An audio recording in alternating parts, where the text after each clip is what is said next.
Well, we are already, if you can believe it, into the third film of the Harry Potter film concert series, now finally with Harry Potter and the Prisoner of Azkaban in concert. And if you can imagine coming to the Symphony Hall surrounded by thousands of people with a 40-foot wide big screen in HD, being able to screen the entire film from front to back with all of the music pulled out and put into the Grand Rapids Symphony, performed live, synchronized the picture with 85 people on stage, 48 people in the choir. It's magnificent. I think film as an art form by itself has captured the hearts of millions over the last, hundreds of millions over the last many decades around the world. And that art form connected to great music, when it works well, it's magical. You almost can't explain why, but it is. And so now being able to kind of share this with symphony audiences and film audiences around the world has helped to kind of bridge an existing gap between those that have been following very kind of purist classical music for many decades and those who are more into kind of the popular things. So we have some of the best music really written in our craft of all music, now married with a visual. And this offers a really great opportunity for new, fresh audiences to come into the halls.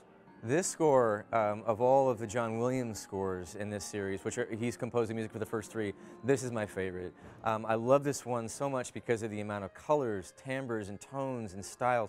I mean, he bridges the gap of 700-800 years of music history over the course of just one movie, 2.5 hours. So there's beautiful solos, you know, it's naked, it's exposed, it's huge and traditional, it's very modern, there's medieval Renaissance music, there's 1950s-esque jazz during the night bus scene. So there's a taste of everything for everybody in this one. I think the most primary challenge in all these types of concerts for both the orchestra and the conductor are the physical ones. The physical demands that exist when you all of a sudden take music that was never intended to be played back to back to back to back to back and then put it all together in a score.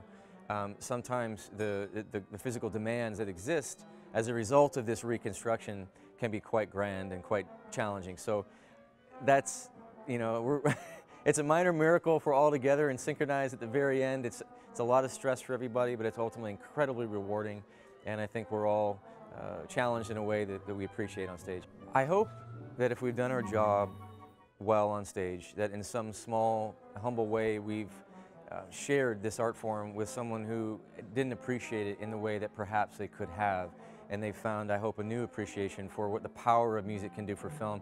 So my favorite thing on the podium, beyond the music, is actually, if you can believe it, hearing the laughter of children in the audience, hearing these young children laughing at some of these seminal moments in Harry is really rewarding for me personally.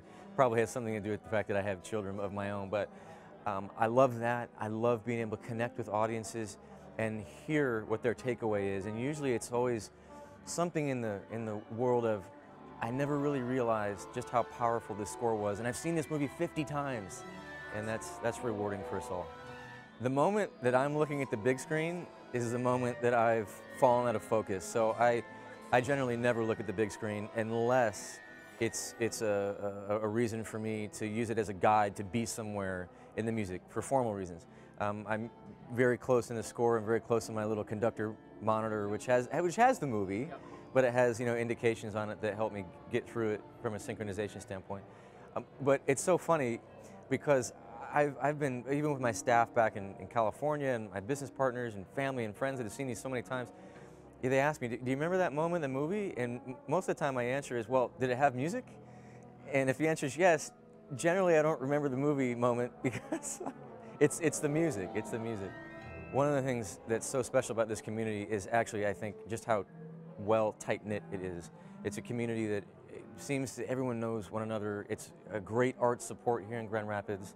And I think the appreciation of both music and film collides in this city, and I think this is a great opportunity to celebrate this type of art form as a result, so that we can share this art form with people that have this beautiful tendency for both art forms. It's not common everywhere we go, so it's unique to very few places, and we have it here, and it's very exciting.